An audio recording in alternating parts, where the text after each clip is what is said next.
everyone. Well, first off, I'm really excited for this conversation. The four of us have been talking about brand over the past couple of days, and really excited to dig into this. But I'm going to start really broadly here. And brand is a funny thing to define. Everyone has a different definition, and how you would maybe define it in 2025 is different than how we would define it 50 years ago. So I'm going to start there. Like, Fee, how do you define brand? Oh my gosh. No pressure. No pressure. I think for me and how I've always seen brand is just the emotion you get when you interact with a company or a clothing brand. So yeah, it's just like a set of emotions that you feel, and I've always sort of seen it as more of a front door into a company, right? Just like the front porch, and just how it's just how it's sort of set up, and the feeling you get from that. So, yeah. Ryan, how about you? That's good. That's good for you. Same answer. I guess for me, it's more like a collective feeling, vibe for a product, brand, company. But it's fairly nebulous in my head. But it is just like this collective feeling, whether that's an external feeling or an internal feeling. So that's mine. Yeah, for me, it's a complicated thing to answer, but I think a brand primarily starts off by expressing the company's values, its behaviors, its principles, and that gets expressed, and it's designed in such a way to reflect the business, but also it is the perception that one has of that business as well, right? So it's how you express yourself, and then how are you perceived, and to me, that starts to build what the brand is, and then you nurture that little sucker and modify it and work with people, right? Because it's this back and forth. And so to me, that's kind of, the brand coming to life, and it's got to be big, simple, and true, always authentic to the business, and which we don't see often enough, I'd say. Yeah. You all kind of talk about perception, and perception is not something, obviously, that you can influence it, right? But we can't necessarily instill that in people. Like they have to kind of respond to the things that the brand makes and puts out into the world. Fee, I know the Perplexity brand has been kind of being built in the open here, and I know there's probably a lot of like call and response that happens with the community or how folks are perceiving the brand. I'm curious, like, how does the perception of your audience, like how is that influencing what you're making? Yeah, I think when we first started just putting our work out, using AI-generated images, it was really scary, right? Just to know that, we're trying to craft a story around curiosity, and of course during the time where this tool, like Midjourney and all these other AI tools were available, it just felt like an opportunity to sort of marry the human and machine interaction, and how that could be expressed through our brand, and of course curiosity being part of one of our brand pillars. It was just an opportunity to put it out in the world and seeing what resonated. And for some reason, I put myself out there. I'm usually behind the scenes. And so just putting it out there and seeing that it resonated with people, it was just an opportunity to continue to grow it, right? Because the brand was sort of just never, we really never wanted to like be loud, but it was just, again, it just became a thing, and it just sort of snowballed into what it is today. Cool. Yeah. Mike, I'm curious, same question really, but you spent some time at IBM and working for a brand that has a really rich history, really rich design legacy, actually. How has the perception of that brand changed or evolved over time? And I think we embraced it. I think, like in the case of IBM, like you said, it had such a rich legacy of design and expectations. I think people have of an enterprise like IBM and now GM. Both, oddly enough, very like century-old businesses that somehow I always get a job at these places. But that perception is there already in both of these cases. So we use that and build off of that. And luckily, the perception for both GM and IBM was this engineering at the foreground, innovation, and it's always been that way, and they're on this long arc. And so tapping into that arc and utilizing that and helping maintain its relevance and expressing that in today's, I think, form, like it's different than 20, 30 years ago. So what does it look like today to express IBM, to express GM along that course?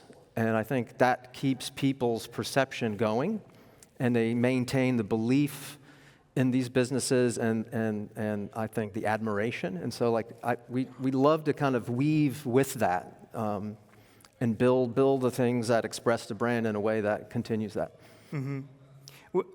When you're working or building a brand that maybe has that perception and is maybe steeped in some legacy, do you find yourself, are you fighting a perception to change it? Are you embracing it, leaning into it? No, I think it's exciting to actually think about what it means again. Like Big Blue, for example, was a topic that we talked about all the time. Oh, IBM's Big Blue, let's think about our color palette. So we didn't fight it. We embraced what the concept could be today. Like, what does Big Blue mean, actually, and how do we embrace color? And we ended up, obviously sticking with blue, but we saturated it. We celebrated the fact that they were making software, right? So it was this idea of backlighting blue, creating a new kind of blue that was very true and authentic to IBM making software as their primary kind of product, right? And so it's this kind of, you're not reinventing, you're kind of putting it through new filters that kind of refresh things, if you will, but never really changing the spirit of it. Mm-hmm. Mm-hmm. Cool. Ryan, the Perplexity brand is designed in the open quite a bit. I'm curious, what does that look like day to day? What does that? How do you do that? I mean, I think it starts with being open internally too, with the rest of the team. We have amazing designers on the team, so it's very fluid on taking ideas through each other, passing files to each other, changing things at the last minute if we need to. So I think it starts there, and that's just naturally gravitates outward to the work that we're putting out on socials or wherever it decides to live. But I think it's just innate in the process that we have, and I don't think we have to work at it too hard to be open. And I like that. That's how I've always worked. That's how I work with my personal work. So yeah, I mean, why not, I guess, But it is constant sharing, internal and external, Cool. Do you have, I guess maybe this is a question everyone's probably asking is how do you get leadership to approve this? What are the approvals like? What's the approval process to design the brand in the open in front of everyone? Fee, you could keep talking on this more too, but I think we got a lot of trust within the company, which is nice. And that starts with Henry and Fee, really building out early in the company that design is a pillar of the company, and brand is essential, in especially the AI space where it's constantly changing. Every week is different. So having a very defined point of view is an anchor, I think, within the company too. But to get it approved, fairly low weight lift of hey, Fee, what do you think of this? Hey, Henry. A little bit more complicated, but again, it's kind of the company that Fee and Henry have really shepherded for the rest of us there. Yeah, I think at the beginning it was sort of we're working with founders that have never worked with brand designers or worked with them pretty intimately, and so a lot of it was just showing them a lot of that work, right? Just opening up the Figma file, being able to share that work with them earlier on, and to our surprise, being able to just articulate why we decided to do what we do, or why we decided to go with a serif that looked like Adobe Garamond, and just trying to walk them through and educate them was just a big unlock for us, and the reason why we get to look the way that we do. And it's just all through education. Yeah. internally, and then being able to have leadership be able to say, hey, you guys go cook, So, Cool. Yeah. It just sounds like a lot of trust there. Yeah, absolutely. Cool. yeah. Something else that came to mind during this building in the open conversation that we had a few days ago was about IBM Plex. And Mike, I know you were instrumental in IBM Plex. I'd be curious if you can kind of share a little bit about the approach there of making a branded typeface available to everyone. Yeah, it was a big decision, but a very natural decision. IBM had taken the posture to be open source. I mean, their models now are open source.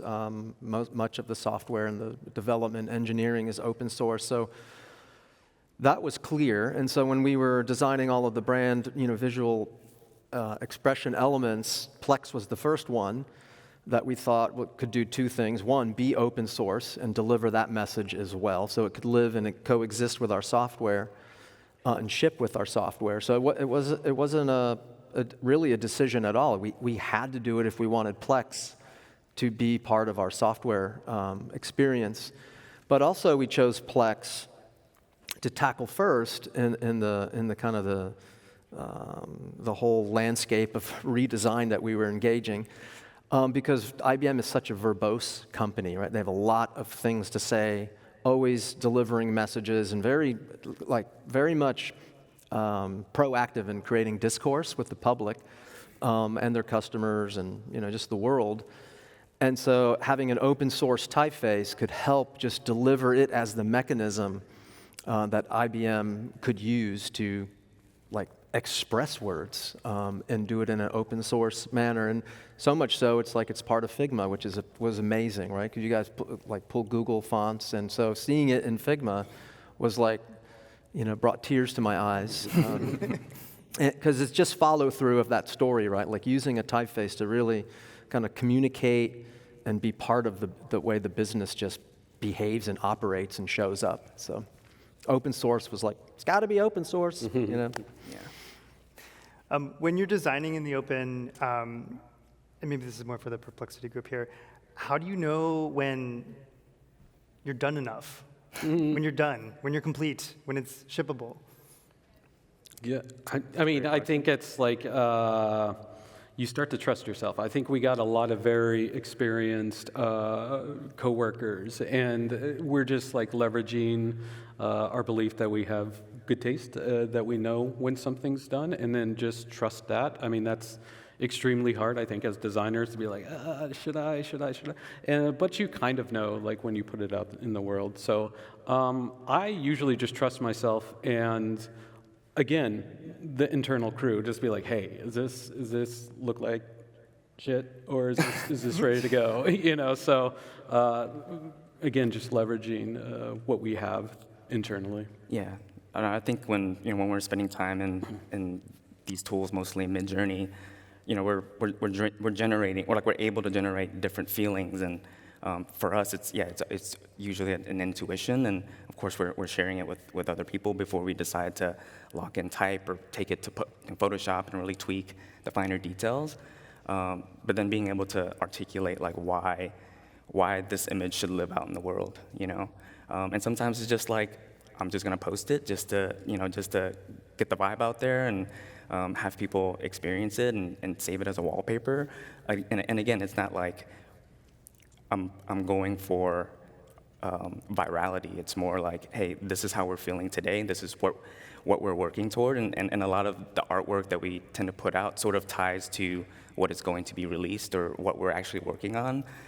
So there's some through line with that as well. So.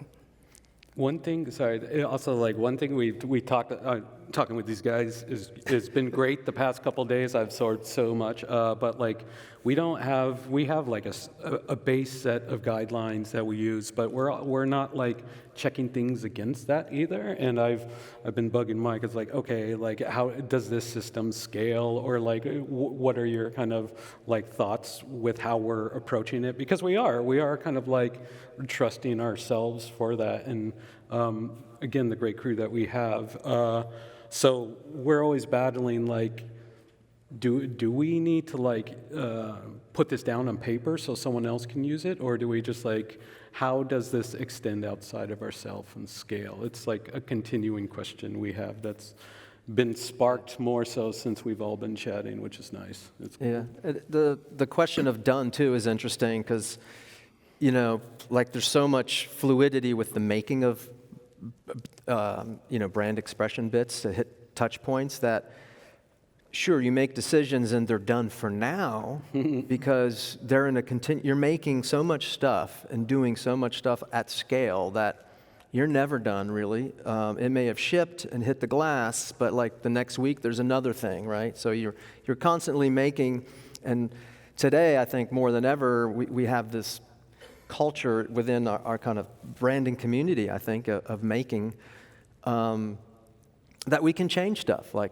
there's like color palette version 1, like, oh, let's change the blue a little bit, or let's add another row of colors or whatever, right? And then, hey, let's release it as version 2.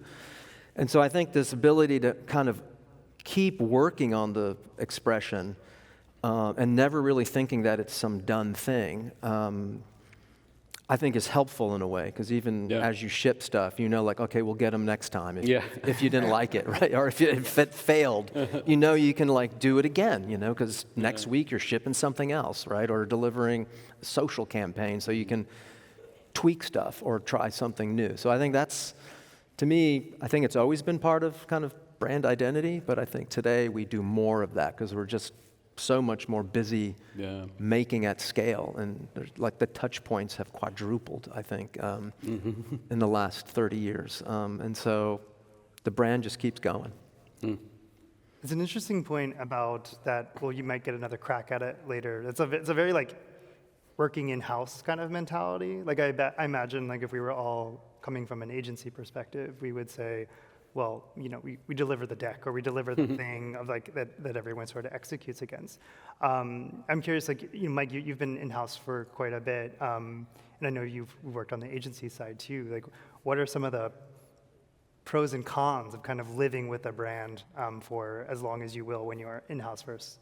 Yeah, that's a great question, and it is very, very different. I spent 20 years, working at design agencies, and there is more of a feeling of done because you actually deliver, right? And it's out of your hands, and then someone takes it and starts running with it. And so the done definition is a little different when you're on that side. But what I find, I think, the most valuable for me since I've been in-house for, it's like over a decade now, you get to craft and work on the brand over and over, so that doneness that I was talking about becomes not done, right? You're just like evolving the brand, continuously working on stuff, chipping away at stuff, adding stuff, throwing it out, changing it. And you get to also learn, like, as the business communicates, you get to observe that and react to that too. And so you're always learning and readdressing stuff. And what you thought you knew a year before will change inevitably because the company will move or shift or change and cause you to kind of recalibrate. And so I think that there's something really nice to that, and you can spend years, like I spent 10 years at IBM evolving that brand, slowly seeing it change and transform, I think, in a pretty amazing way at scale. And that took a whole army of people, great agency partners, curating that, building that, reacting to the business, what failed, redoing it. And so when you're on the agency side, you don't have that. It's gone, unless on occasion you spend years and years with a client, which, can happen, but you're still not invested in the same way when you're compared to the in-house team who is there day to day. And it's a great position to be in, actually, for branding. Yeah. Fee and Ryan, I'm curious, like, if you have any thoughts on, like, living with a brand kind of long term, or having like another crack at something. Maybe you tried something and it didn't hit, and you want to get back at it. Yeah, I mean, man, I think just where we're at and how as AI is continuing to evolve, we also have to evolve with it. And as the tools just continue to get better, and being able to take an image, like as an example, right, being able to take an image and turning that into a video, just didn't exist, a few years ago. And now that we get to be able to do that, I think it just equips us as brand designers to really stack up on skills that we've always wanted to try, or at least I've always wanted to, and I'm seeing that through Ryan's work too. And the rest of the team, like people who are musicians on the team, are creating videos with scores that they've made or have always been wanting to try. And so I think that just has given us the ability to see the brand can just continue to grow in so many different ways and expressing it in so many different ways. So yeah, that's kind of how I view just sort of the evolution of being in-house at particularly Perplexity, and seeing where that could take us long term. Cool. Yeah. Yeah, I mean, but everything y'all said, like, I mean, I think, because I've done, freelance work, I've been in-house places, and I think there's always this weird point sometimes when you're internal and you get a set of tools or something and it just doesn't work, like, this looks great, and maybe this was our fault for not, like, properly setting up the actual project, but I think once you start pressure testing stuff, you get a lot more knowledge about how it's going to work, how it will not work. So there's always ups and downs to like the ways you approach those from a freelance point of view and from an internal point of view. So I mean, we had a great Smith and Diction with Perplexity stuff was like such a great set to work from. So yeah, I mean, there's always like growth and change, and for us, we have to be super nimble too, working within the AI space. Like we said, it kind of changes weekly, so it's part of the gig. Be nimble, Cool. Mike, you mentioned scale earlier, and I know like the scale of teams that you've led at both IBM and GM. I'm curious, like, how do you maintain brand, whatever we're going to call it, consistency, coherency? Like, how does that work at a company of that scale? I don't know if it ever really works, but we try to make it work. No, it does work. There are things you can do, I think, that help with the scalability of what you've packaged up as a brand identity system. System is the key word, if you will. And I think what is that? You have to really look at what system means in all the elements that make up the visual expression. So grid, color, the way you approach typography, the layout stuff, photography, illustration, iconography, sound, motion, like all of that stuff can have DNA built into it and all interconnected, interwoven, with each other. So there's like a relationship that you're building with all those things, right? They're not just, hey, let's go make some motion and like, no, there's principles that have been established so that when you go make motion, decisions, I call it decision-making framework, you've got a framework that helps protect you and to maintain kind of what I call, you keep interpolating, right? Rather than interpreting the brand, you're interpolating all these things, so you stay on that arc. And that, to me, helps scale, right? Because no matter who joins the team or what agency partner is going to help you, they've got a lot to have, right? They see the DNA, they see the guidance, they see what makes everything what it is, and they see all the relationships between those things. So, off they go. They've got a lot more, I'd say, enablement to be successful when you've packaged that identity system up really well, right? And so that's how it scales. If you don't do that, you can't scale because it will get misinterpreted at scale, right? Like people are doing stuff all over the world, you can't see it all, and if you haven't set them up for success, it will splinter. And so I think large enterprises have that happen. Small enterprise, I think less so, of course. You curate more carefully, but on a large scale global enterprise, without the goods, it's gonna fly off like overnight. And so yeah, that's how we did it at IBM, and I think the GM team is here I think we already have lots of conversation around how we're going to do the same kind of thing, tackle the same problem. Cool. Fee, how do you know when to maybe bend or break the rules that you've maybe pre-decided for a brand? It could be Perplexity or maybe in your former experience. Like knowing when to break. Yeah, it. like when to break it. Like I'll just give you a little anecdote here. We often on the Figma brand studio, we make the brand rules. We make the systems and languages that other people use. But then sometimes we go off script. Like config is a good example of that. That's like something that's brand adjacent, but it kind of it doesn't adhere to the same rules as the core brand. Sure. But since we're their studio team, we get to break those rules. But if we see something come through brand review and they're not using the right color palettes, like we might have some questions. So are there moments where where it's more appropriate to bend or break the rules than just be a brand cop or be a sort of like it has to be this way? Oh yeah, we get that all the time. I think for us, I mean, in the best way, right? I think for us when we see or when we're working on a new product or a new feature or a new vertical within Perplexity, we sort of have to ask whether or not the vertical that we're working on, let's say travel, for instance, right? Like we purposely want to break the rules from the Perplexity core product because what we want to do is really speak to that audience because it's niche.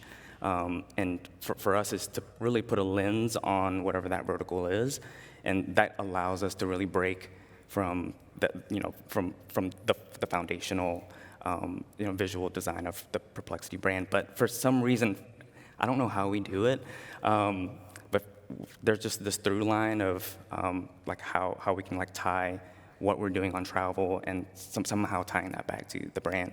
And I think that just really lands on the designer working on that and just having those conversations to say, does this feel like Perplexity and less about, does this feel like the brand guideline that we've sort of set for us?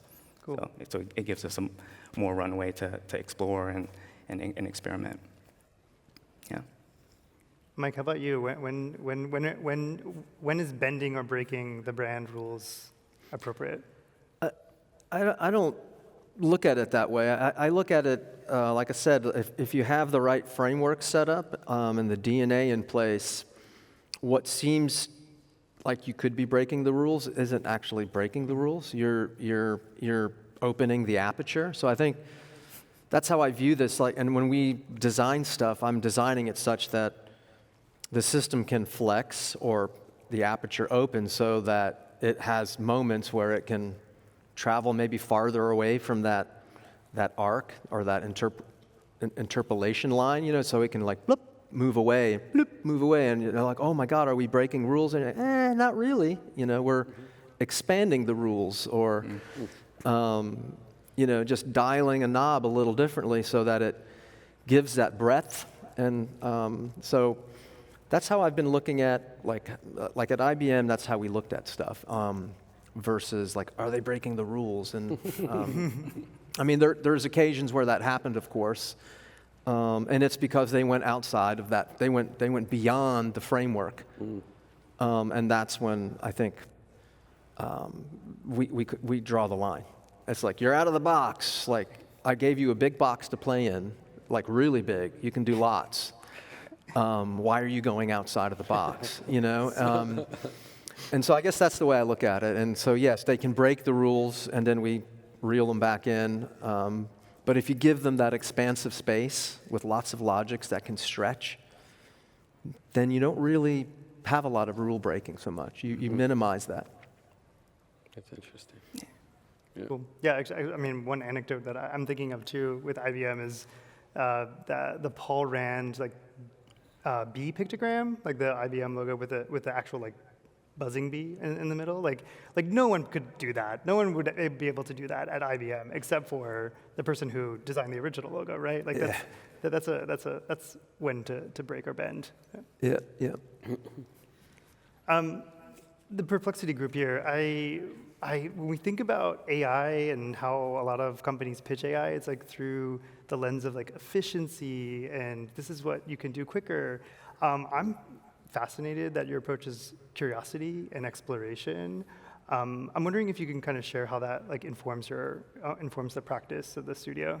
Yeah, I don't know if you want to. I mean, I've been interested in AI. I think sometimes it does get reduced down to like, oh, you could do stuff quicker, you could do production quicker. Yes, it can, I think, in some instances not. But for me, what it really did is like create novel connections that I wouldn't have gotten before. So whether that's aesthetically or idea-wise, like being able to have a tool that makes these connections that either I wouldn't have gotten to before or just taken maybe way too long. That's, to me, the real power of it, and that's how I see Perplexity using it. Like, that's like embedded rather than just we make a lot of stuff, we make it quick, which we do, but it's more part about finding novel experiences for a product that's all about finding novelty in things you want to know, curiosity. So, like, I think that's the real power for us with AI outside of just like production value and stuff. And the only other second thing is like, I guess my background is more illustration, graphic design, but with AI, I could like kind of do 3D now, kind of do video, and like my palette is just so much bigger. And I still have to do just as much work, but it just gives me more, not as much limitation to these new novel connections that it has created for myself. So like, that feels embedded in all the people we work with, which I think that's why we're producing the work that we do. Yeah, and I think as a company culture too, it's from the top down. They really want everyone to explore any and all tools, and of course we're dogfooding our own tools as well. But that curiosity part was just a word that we really just wanted to manifest and express through our branding. But then again, it goes back to branding also, it's not just external, it's also internally too. And so when you can continue to say that over and over and over again, it sort of unlocks everyone else in the company to feel like they're empowered to make what they want to make and then be able to share that with the rest of the company through whether that's process or through brand expression. So. Has that sort of shared vision or of internal culture, like how does that shape collaboration with like product teams or marketing teams? Yeah, I mean we're able to share workflows with each other, and so that there's just like a teaching and education moment between each other. So, yeah. Yeah, I think sometimes too with cross-functional partners, it's still about like building out systems and stuff that they could use, and maybe there might be some preconceived notion of what they can gather from these AI. They're like, oh, you're making an AI, so I could do it too. And I'm like, you could try, but it probably doesn't look that well. And that seems weird to them. They're like, but AI is doing it. It's like, well, you know, like our jobs are kind of shifting to curation, direction, really bedrock components of brand design. It hasn't changed that much. So we still have to do, like Fee says, some of that education to be like, you know, you still need us, but like you do need us, else you're just going to make horrible stuff. If it's through AI or some system or whatever, it's just like you need us. So Yeah. Brian, you mentioned the way you have been leveraging AI and kind of expanding your sort of skill set. Mm-hmm. We had a conversation a couple of weeks ago about generalism and being a generalist. Mm-hmm. I'm curious, like in this world where folks can do more than what they've maybe have been pitched to do or expected to do, like what do you think that looks like for the future of the design practice? I mean, I think it goes back to what I was just saying, like we're going to shift a little less into production and more curation and directing. And like there's still like we're going to still have to communicate well, whether it's to like a coworker or like a machine or whatever that is. So like communication is going to be big. But we're going to have to like, again, leverage our taste. And like this is a thing I know a lot of folks are kind of scared of what this means. And I think sometimes it's like, because they're reducing their capabilities to just like, almost like production. They're like, well, now a machine can make an icon, what do I do? It's like, you do a lot. I mean, like, these companies don't hire us just to like make iconography and stuff. We bring a lot of value with this taste, this curation, this direction. And I think that's just going to be more so going forward. And it's going to, again, that palette of where we do that is going to expand too. So it might not just be some of like the detritus of an identity system. It might be further within the company and the structure too. So I think like our unique capabilities to like, you know, concisely see a problem in a brand and a product, and our opinions on it are going to matter no matter what the tool set changes and stuff. So, I mean, I'm excited. I think it's cool. We're just going to do more stuff, I think, you know. Yeah.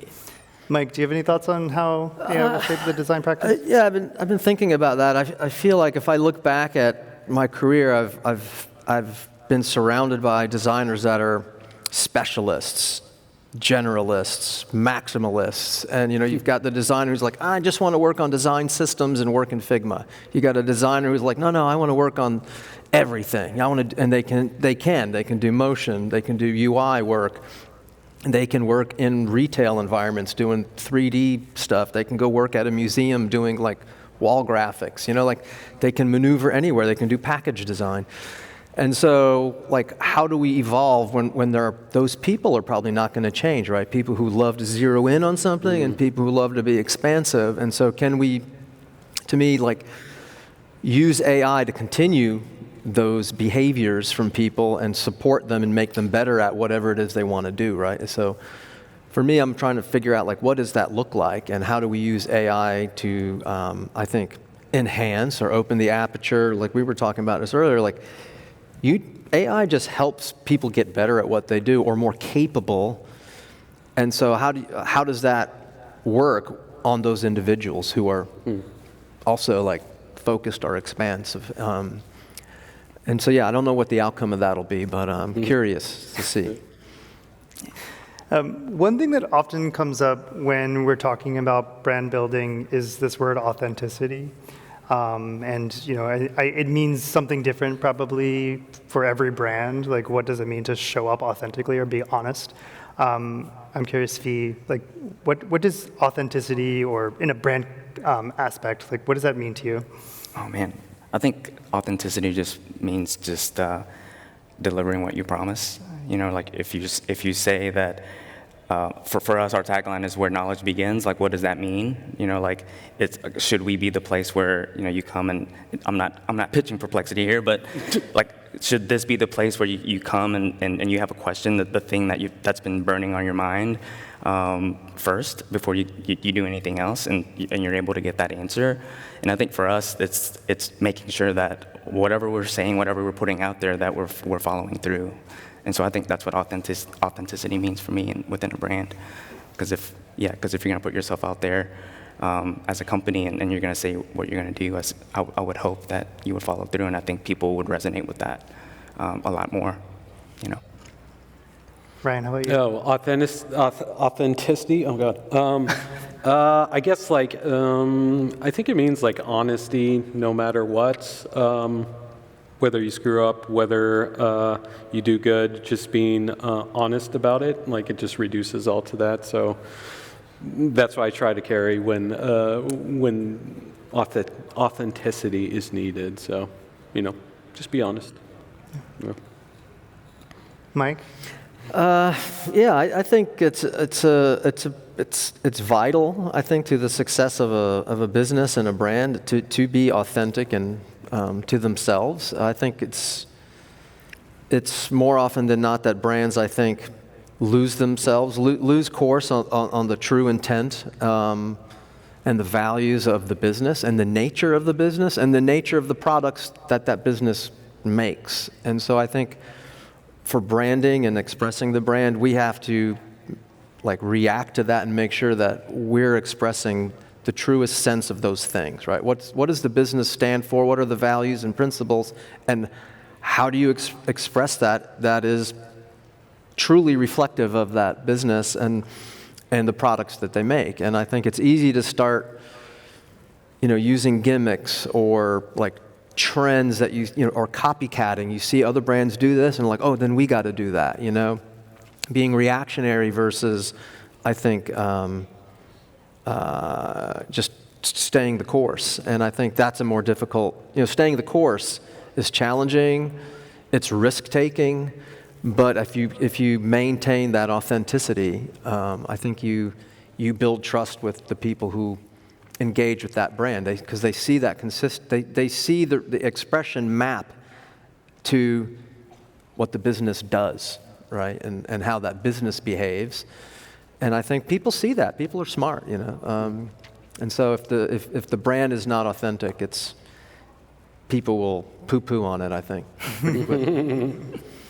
Yeah, I think you're striking the right chord here, where it's like it